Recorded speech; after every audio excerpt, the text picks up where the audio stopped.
상담 1번제 마태복음 5장 26절 말씀. 진실로 내게 이르노니 내가 홀이라도 남김이 없이 다 갚기 전에는 결단코 거기서 나오지 못하리라. 숫자에는 할푼리가 있는데 비율을 소수로 나타낼 때 사용되는 단위예요. 여기서 호는 극히 가는 틀을 말하고 리는 비율을 소수로 나타낼 때 소수 셋째 자리를 리라고 하는데 아주 작은 숫자를 말하는 거예요.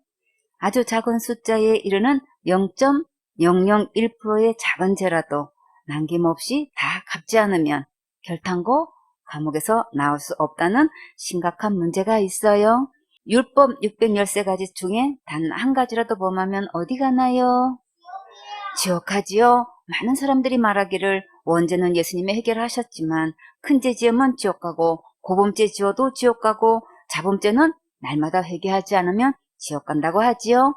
모든 죄는 회개 기도하면 용서받는다고 하면서 자살죄는 회개를 못했으니까 생명에 해당하는 죄니까 지옥 간다고 해요.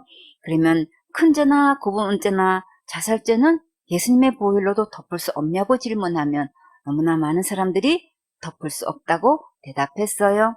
이렇게 잘못 믿고 있는 사람들을 성경에서는 뭐라고 하셨나요? 큰 죄 지으면 지옥 간다고 믿고 있는 사람들은 아직 율법 아래 있는 거예요. 로마서 3장 19절에 우리가 알거니와 무릇 율법이 말하는 바는 율법 아래 있는 자들에게 말하는 것이니 이는 모든 입을 막고 온 세상으로 하나님의 심판 아래 있게 하려 함이니라. 아직도 율법 아래 있으면 지금 심판 아래 있는 거예요. 그럼 율법 아래 있는 자는 어디 갈까요? 지옥 가지요. 갈라디아서 5장 4절에 율법 안에서 의롭다함을 얻으려 하는 너희는 그리스도에게서 끊어지고 은혜에서 떨어진 자로다.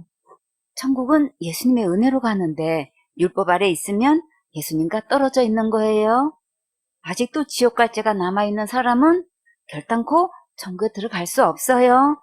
우리가 어떤 죄를 지었든 예수님께서 다 해결해 주셨어요. 지옥 갈 모든 죄를 영원히 용서하신 이 진짜 예수님을 믿어야 천국 갈 수 있어요. 에베소서 2장 4절에 긍휼에 풍성하신 하나님이 우리를 사랑하신 그 큰 사랑을 인하여 허물로 죽은 우리를 그리스도와 함께 살리셨고 너희가 은혜로 구원을 얻은 것이라. 나무들 구원은 무엇으로부터 구원인가요? 죄로부터 구원이죠. 구원은 오직 예수님의 십자가의 은혜로만 얻는 거예요. 에베소서 1장 7절에 우리가 그리스도 안에서 그의 은혜의 풍성함을 따라 그의 피로 말미암아 구속 곧 죄사함을 받았으니 이 세상에는 두 부류의 사람이 있는데 한 부류는 구속 곧 제삼을 받은 사람이 있고 아직 제삼을 받지 않은 사람이 있어요. 내가 선을 얼마나 행했느냐가 중요한 게 아니고 예수님께서 다 구원해 놓으신 것을 받았느냐가 중요해요. 여러분은 예수님의 십자가의 은혜로 구원해 주신 것을 받았습니까? 구원은 믿음으로 받는 거예요. 골로새서 2장 13절에 또 너희의 범죄와 육체의 무할례로 죽었던 너희를 하나님이 그와 함께 살리시고 우리에게 모든 죄를 사하시고 성경에 기록된 진짜 예수님은 지옥 갈 모든 죄를 영원히 용서하셨어요. 홀이라도 남김이 없이 다 갚기 전에는 결탄코 거기서 나오지 못하기 때문에 우리는 할 수 없는 거예요. 그러니까 이제 다른 예수 믿지 마세요. 다른 복음에 속지 마세요. 다른 믿음으로 지옥 가지 마세요. 다른 영이 다른 교훈으로 혼미시켜서 율법 아래 두고 지옥 가게 하고 있어요. 이제부터는 기록된 예수님의 십자가의 은혜의 말씀으로 돌아오세요. 말씀으로 돌아오는 것이 예수님께로 돌아오는 것이고 예수님께로 오는 것이 곧 생명 얻는 회개예요. 많은 사람들이 큰 죄는 무조건 지옥 가고 작은 죄는 회개하면 된다고 말하지만 죄값은 죽어야 되기 때문에 큰 죄든 작은 죄든 회개 기도로 지옥 갈 죄는 해결될 수 없어요. 지옥 갈 모든 죄값은 우리가 할 수 없으니까 이제 더 이상 속으면 안 되겠지요. 오직 예수님께서 내 죄를 위해 십자가에서 죽으시고 부활하셔서 지옥 갈 내 모든 죄를 영원히 해결하셨어요. 과거 죄도 해결하셨고 현재 죄도 해결하셨고 미래의 죄도 해결하셨어요. 작은 죄도 해결하셨고 큰 죄도 해결하셨어요. 자범죄도 해결하셨고 원죄도 해결하셨어요. 살인죄도 해결하셨고 자살죄도 십자가에서 완전히 해결하셨어요. 지옥 갈 모든 죄를 영원히 용서하신 진짜 이 예수님을 믿어야만 천국 갈 수 있어요. 마태복음 5장 27절 말씀. 또 가늠치 말라 하였다는 것을 너희가 들었으나 나는 너희에게 이르노니 여자를 보고 음욕을 품는 자마다 마음에 이미 가늠하였느니라. 가늠치 말라는 계명은 10계명 중에 몇 계명인가요? 7계명이지요. 출애굽기 20장 14절에, 가늠하지 말지니라. 신명기 5장 18절에, 가늠하지도 말지니라. 간음은 부부가 아닌 남녀가 성적 관계를 맺는 것을 뜻해요. 율법에서 간음은 몸으로 실행했을 때를 말하지요. 그러나 예수님께서 말씀하신 것은 마음의 죄를 말씀하셨어요. 마음으로 음욕만 품어도 이미 간음했다고 하셨지요. 심판주 예수님께서 우리가 마음으로 지은 죄를 다 보고 계신다는 말씀이에요. 그러면 율법보다 그물망이 더 좁아져서 아무도 빠져나갈 수 없겠지요. 사람 앞에서 이런 죄를 안 지었다고 해도 예수님 앞에서는 거짓말할 수가 없어요. 우리의 죄는 어디에 기록되었나요? 마음팜과 단불에 기록되었지요. 예레미야 17장 1절에 유다의 죄는 금강석 끝 철필로 기록되되 그들의 마음판과 그들의 단뿔에 새겨졌거늘. 각자 마음판에 자기 죄가 기록되어 있고 또 제단불에 자기 죄가 기록되어 있어요. 세상에는 거짓말 탐지기가 있어서 그것으로 수사한다는데 그것은 참고만 될 뿐이지 결정적인 증거 자료는 될 수가 없지요. 잠언 6장 32절에 부녀와 가늠하는 자는 무지한 자라. 이것을 행하는 자는 자기의 영혼을 망하게 하며. 간음하는 행위는 자기의 영혼을 망하게 하는 거예요. 그런데 사탄은 이것을 어떻게 미화시키고 있나요? 세상에서는 애인을 열어두는 것이 실력이라고 하고 들키면 실력이 없는 거라고 한대요. 하나님께서는 간음하는 자를 무지한 자로 보시는데 사탄은 실력자라고 하지요. 간통죄에 대한 처벌이 나라별로 점점 없어져서 영혼을 망하게 하고 가정을 파탄내고 있어요. 그러나 성경에서는 뭐라고 하실까요? 레위기 20장 10절에 누구든지 남의 아내와 가늠하는 자, 곧 그 이웃의 아내와 가늠하는 자는 그 간부와 음부를 반드시 죽일지니라. 하나님께서는 간통한 남자와 여자를 반드시 죽이라고 하셨지요. 율법 중에 하나만 범해도 죽어야 되고 간음죄도 반드시 죽음으로 처벌하셨어요. 호세아 4장 13절에 저희가 산 꼭대기에서 제사를 드리며 작은 산 위에서 분향하되 참나무와 버드나무와 상수리나무 아래서 하니 이는 그 나무 그늘이 아름다움이라. 이러므로 너희 딸들이 행음하며 너희 며느리들이 간음을 행하는도다. 너희 딸들이 행음하며 너희 며느리들이 간음하여도 내가 벌하지 아니하리니 이는 남자들도 창기와 함께 나가며 음부와 함께 희생을 드림이니라. 깨닫지 못하는 백성은 패망하리라. 이 말씀을 세 번 성경으로 볼까요? 산 꼭대기에서 희생제물을 잡아서 바친다. 언덕 위에서 분향한다. 참나무와 버드나무와 상수리나무의 그늘이 좋다고 거기에서도 제물을 잡아서 불살라 바친다. 너희의 딸들이 음행을 하고 너희의 며느리들이 간음을 한다.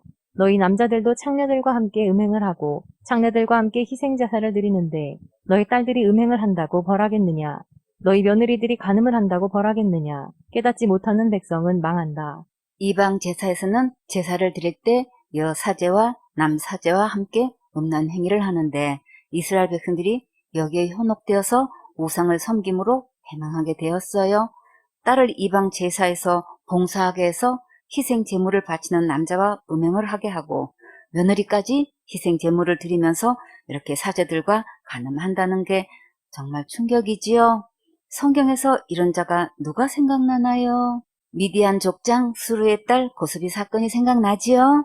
미디안 여인들이 이스라엘 족장들을 유혹해서 우상에게 절하고 제사 음식을 먹게 했는데 이스라엘 족장 하나가 미디안 족장 수르의 딸 고스비와 함께 모세 앞을 지나 자기 장망에서 음행하다가 제사장 비느하스에 의해 창에 찔려 함께 죽임을 당했어요.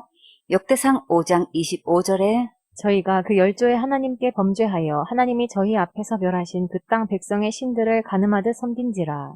이렇게 하나님을 떠나서 이방 신들을 섬기는 것을 하나님은 간음과 음란 행위로 보고 계셔요. 우리가 하나님보다 다른 것에 마음이 빼앗겨서 예배도 등한시하고 드림에도 신실하지 않으면 주님은 그것을 탐심이라고 하셨고 탐심은 곧 우상 숭배라고 하셨어요. 어떤 대상이든 하나님보다 더 사랑하는 것은 내 영혼에 유익이 없고 배망하게 하는 거예요. 음욕의 눈으로 여자를 바라보는 사람은 이미 마음속으로 가늠한 것으로 보셔요. 우리의 계산 방법은 실행하는 것을 죄로 여기지만 하나님은 마음에 음탕한 욕심만 품어도 실행한 것과 똑같이 간음죄로 여기셔요. 이것을 마음의 죄라고 해요.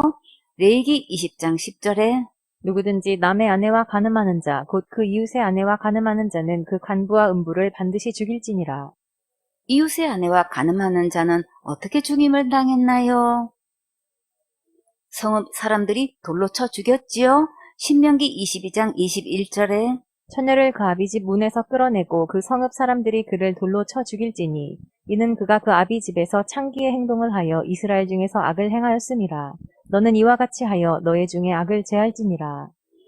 이렇게 공개 처형하라고 한 것은 이런 죄를 지으면 이런 형벌을 받으니까 이런 악을 짓지 말라고 교훈하시기 위해 이렇게 공개적으로 처벌하시는 거예요.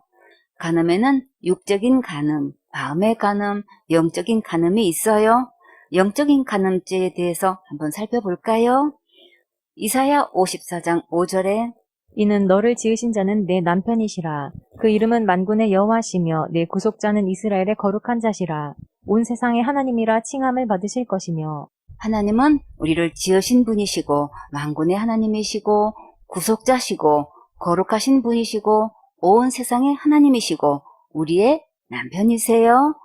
온 세상을 주관하시는 하나님을 남편으로 모셨으면 먹고 살 걱정하지 말아야지요. 카드빚 막을 것, 할부 나갈 것 고민하지 말고 주님께 구하세요. 예레미야 3장 14절에 나 여호와가 말하노라. 배역한 자식들아 돌아오라. 나는 너희 남편임이니라. 은혜를 저버리고 배반한 자식이라고 하시면서 누구에게로 돌아오라고 하셨나요? 나는 너희 남편임이니라. 하나님이 우리의 남편이라고 하셨지요. 예레미야 3장 20절에 그런데 이스라엘 족속아 마치 아내가 그 남편을 속이고 떠난 같이 너희가 정령이 나를 속였느니라. 여호와의 말이니라. 하나님을 떠나 마귀 따라간 행위는 영적으로 가늠한 거예요. 에베소서 2장 2절에 그때 너희가 그 가운데서 행하여 이 세상 풍속을 좇고 공중의 권세 잡은 자를 따랐으니 곧 지금 불순종의 아들들 가운데서 역사하는 영이라. 전에는 우리도 다 그 가운데서 우리 육체의 욕심을 따라 지내며 육체와 마음에 원하는 것을 하여 다른 이들과 같이 본질상 진노의 자녀였더니 본 남편 두고 외간 남자 따라간 것은 가늠한 건 맞지요? 본 남편 하나님을 버리고 마귀 따라간 것은 영적으로 가늠한 것이고 지옥갈 진노의 자녀가 된 거예요.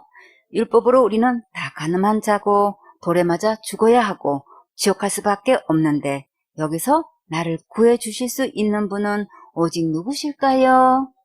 예수님이시지요? 성경에서 가늠하다가 예수님을 만나 극적으로 살아난 자가 누가 있었나요? 예수님을 만나 살아난 자가 있으면 우리도 소망이 있지요.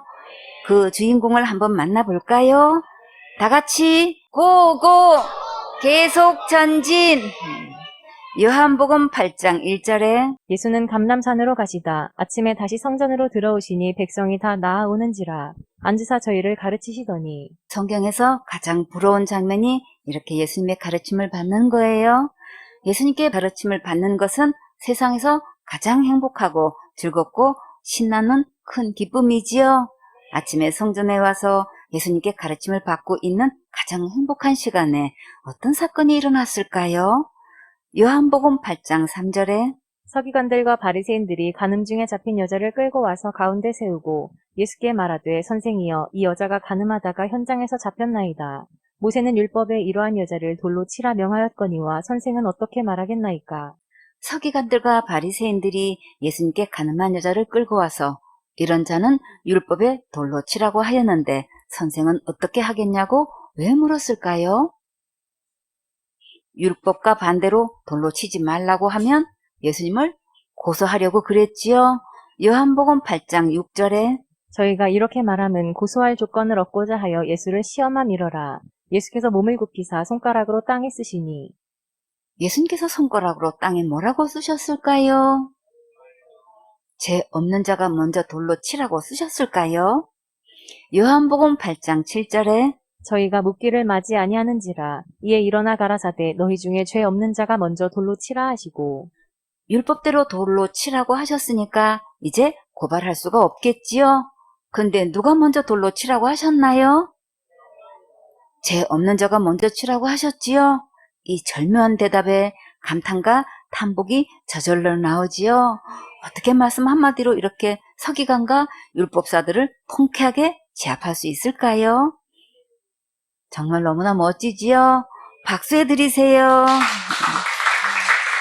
예수님께서 말씀 한마디로 대적자들을 한 방에 이기신 것을 보면 정말 감탄이 저절로 나와요. 요한복음 8장 8절에 다시 몸을 굽히사 손가락으로 땅에 쓰시니 저희가 이 말씀을 듣고 양심의 가책을 받아 어른으로 시작하여 젊은이까지 하나씩 하나씩 나가고 오직 예수와 그 가운데 섰는 여자만 남았더라. 왜 어른으로부터 하나씩 하나씩 나갔을까요? 더 오래 살았으니까 죄를 더 많이 지었다고 생각이 들었겠지요. 예수님의 말씀을 듣고 양심의 가책을 받았지만 떠나가 버리면 천국 갈 수 있을까요? 아니지요. 예수님 앞에 꿇어 엎드려 죄인임을 고백하고 제사함을 받아야지요. 율법으로는 이 가늠한 여자를 돌로 칠 수 있으나 죄를 안 지은 자가 돌로 치라고 하시면 칠 수 있는 자가 있을까요? 아무도 없지요. 요한복음 8장 10절에 예수께서 일어나사 여자 외에 아무도 없는 것을 보시고 이르시되 여자여 너를 고소하던 그들이 어디 있느냐 너를 정죄한 자가 없느냐. 고소하고 정죄한 자가 있었나요?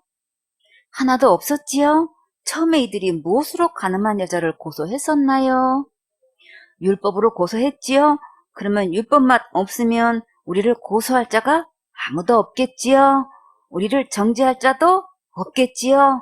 예수님께서는 이 땅에 왜 오셨을까요? 율법을 폐하시려고 오셨지요. 히브리서 10장 9절에 그 후에 말씀하시기를 보시옵소서 내가 하나님의 뜻을 행하러 왔나이다 하셨으니 그 첫 것을 폐하심은 둘째 것을 세우려 하심이니라. 이 첫 것이 무엇인가요? 율법이지요. 예수님은 어떻게 율법을 폐하셨나요? 히브리서 10장 10절에 이 뜻을 조차 예수 그리스도의 몸을 단번에 들이심으로 말미암아 우리가 거룩함을 얻었노라. 예수님께서 십자가의 몸을 단번에 들이심으로 우리를 거룩해 하셨어. 율법을 폐하시고 새 법을 세우셨어요. 누구든지 율법과 상관없이 다 구원받을 수 있도록 은혜의 법을 세우셨어요. 이 은혜의 법은 예수님께서 십자가에서 희생이 되실 때만 세워줄 수 있는 거예요. 법은 법으로 이긴다고 했지요. 오직 예수님의 은혜의 법, 믿음의 법으로만 율법을 이길 수 있어요. 요한복음 8장 11절에 대답하되 주여 없나이다. 예수께서 가라사대 나도 너를 정죄하지 아니하노니 가서 다시는 죄를 범치 말라 하시니라. 이 여자는 예수님을 뭐라고 호칭했나요? 주여라고 했지요. 여러분도 예수님이 주인이 되셨습니까? 이 세상에서 예수님을 주로 시인하는 자는 가장 행복한 자예요. 왜 그럴까요?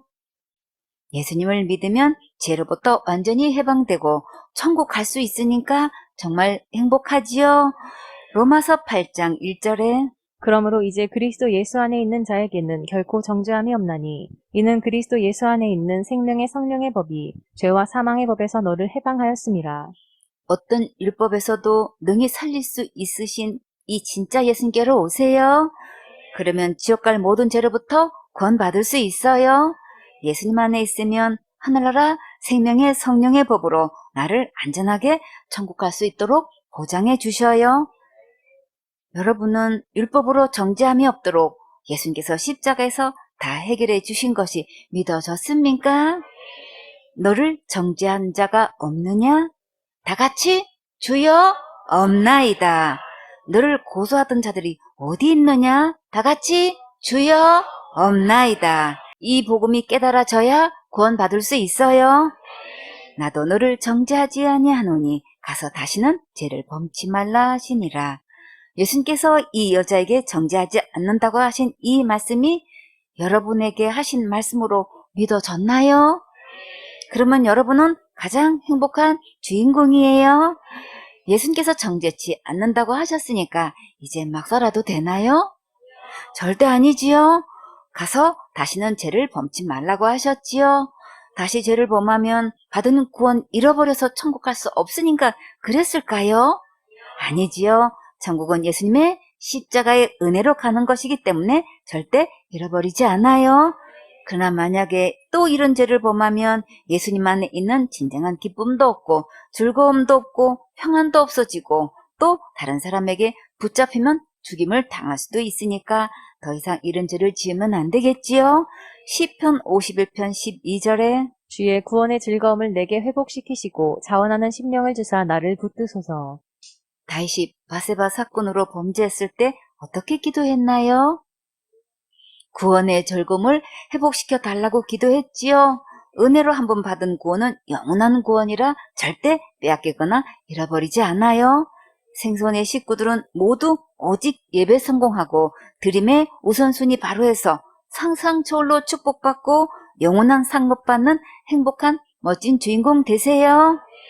마태복음 5장 29절 말씀. 만일 내 오른눈이 너로 실족해 하거든 떼어내버리라. 내 백체 중 하나가 없어지고 온몸이 지옥에 던지우지 않는 것이 유익하며. 실족해 하는 것은 발을 헛디디는 것을 말하는데 죄를 짓거나 잘못하고 실수하는 것을 뜻해요. 근데 눈이 어떻게 실족해 하는지 볼까요? 길을 가다가 쳐다본다고 시비를 걸고 싸움을 걸어오는 불량스러운 자들이 있지요. 하나님께서 싫어하시는 것 중에 몇 가지가 있는데 한번 보세요. 잠언 6장 16절에 여호와의 미워하시는 것 곧 그 마음에 싫어하시는 것이 육칠가지니 곧 교만한 눈과 거짓된 혀와 무죄한 자의 피를 흘리는 손과 악한 계교를 꾀하는 마음과 빨리 악으로 달려가는 발과 거짓을 말하는 망령된 증인과 및 형제 사이를 이간하는 자니라. 하나님께서 싫어하시고 미워하시는 것 중에 이렇게 교만한 눈을 말씀하셨지요. 마음이 교만한 것은 많이 들었는데 눈이 교만하다는 말씀은 잘 듣지 못했지요. 시편 18편 27절에 주께서 곤고한 백성은 구원하시고 교만한 눈은 낮추시리이다. 형편이나 처지가 딱하고 어려운 자는 주님께서 구원해 주시는데 눈이 교만한 자는 오히려 하나님께서 직접 낮추신다고 하셨지요.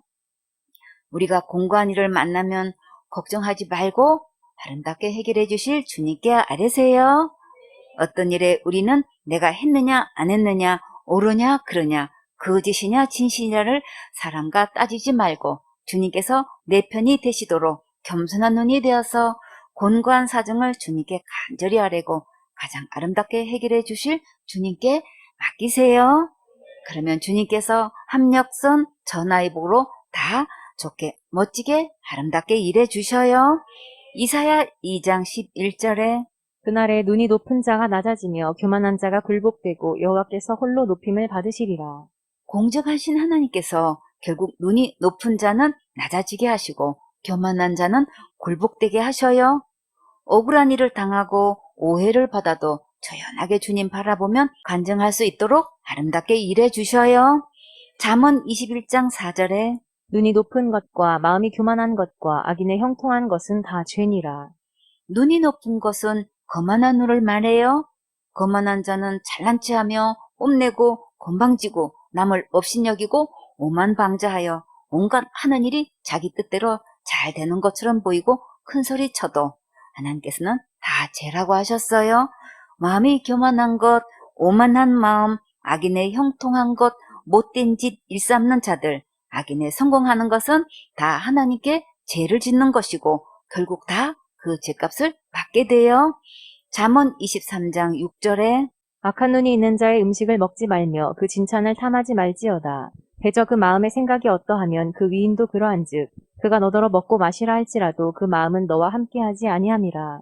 내가 조금 먹은 것도 토하겠고 내 아름다운 말도 헛된 대로 돌아가리라. 이 말씀을 현대 성경으로 한번 볼까요? 인색하여 남에게 주기를 아까워하는 구두쇠가 차려놓은 밥상에는 같이 앉아 밥을 먹지 말아라. 그가 갖가지 맛있는 음식을 차려놓고 좀 50 쌓고 초대를 한다 해도 자리를 같이 하지는 말아라. 모름지기 사람이란 그 속으로 생각하는 것에 따라 그 사람의 됨됨이도 드러나는 법 아니냐. 그가 너더러 이것 좀 들어보게, 이것 좀 마셔보게, 참 맛깔스런 것일세 하고 친절하게 대해주어도 속으로는 딴 생각을 품고 그러는 것이다. 내가 목구멍으로 아무리 조금 넘겼다 해도 도로 토해내어야 할 것이다. 같이 밥상에 앉아 제 아무리 아첨하는 말을 그에게 한다 해도 아무런 소용이 없을 것이다. 악한 눈이 있는 자가 초대하면 가지도 말고 먹지도 말고 교제하지도 마세요. 이런 자 교제하면 악한 독이 들어와서 내 영적 상태가 마이너스가 돼요. 이런 자들은 대접한다고 조건하니까 진수성찬에 넘어가지 마세요.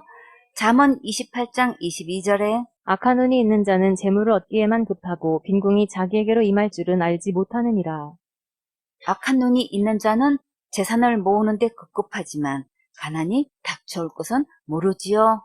그러면 우리의 재산을 어디에 모아야 될까요? 하늘나라에 들어서 무한대의 축복을 누려야겠지요. 잠언 30장 13절에 눈이 심히 높으며 그 눈꺼풀이 높이 들린 무리가 있느니라. 하늘 높은 줄 모르고 눈꼬리를 거만하게 치켜뜨고 남들을 우습게 여기는 자가 있고 아주 거만하여 남을 모조리 자기 종으로 보는 사람들도 있고 눈이 심히 높아서 눈꺼풀을 치켜 올리고 남을 깔보는 무리가 있어요. 이런 자는 말로가 결코 행복하지 않아요.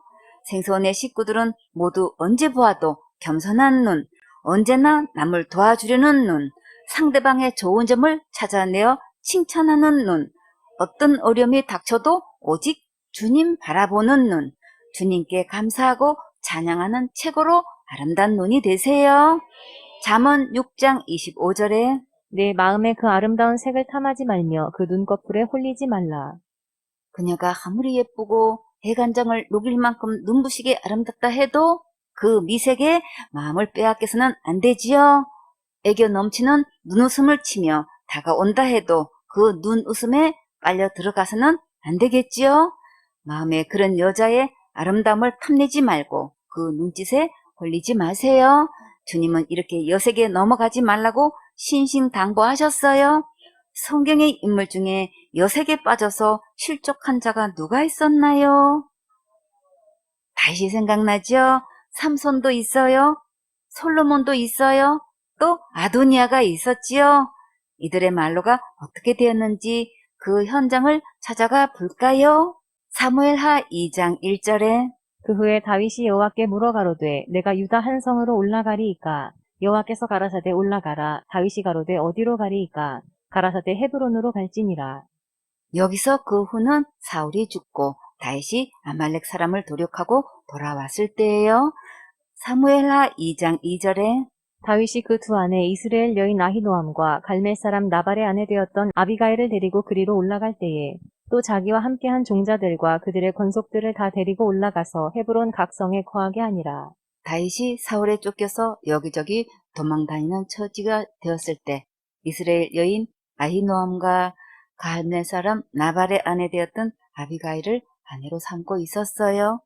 전쟁이 끝나고 다윗의 식솔들이 헤브론의 각성에 거하게 되었는데 헤브론으로 가서 다윗이 어떻게 지냈는지 한번 볼까요? 사무엘하 3장 2절에 다윗이 헤브론에서 아들들을 낳았으되 맏아들은 암논이라 이스라엘 여인 아히노암의 소생이요 둘째는 길르압이라 갈멜 사람 나발의 아내 되었던 아비가일의 소생이요 셋째는 압살롬이라 그술왕 달메의 딸 마아가의 아들이요 넷째는 아도니아라 학깃의 아들이요 다섯째는 스바랴라 아비달의 아들이요 여섯째는 이드람이라 다윗의 아내 에글라의 소생이니 이는 다윗이 헤브론에서 낳은 자들이더라.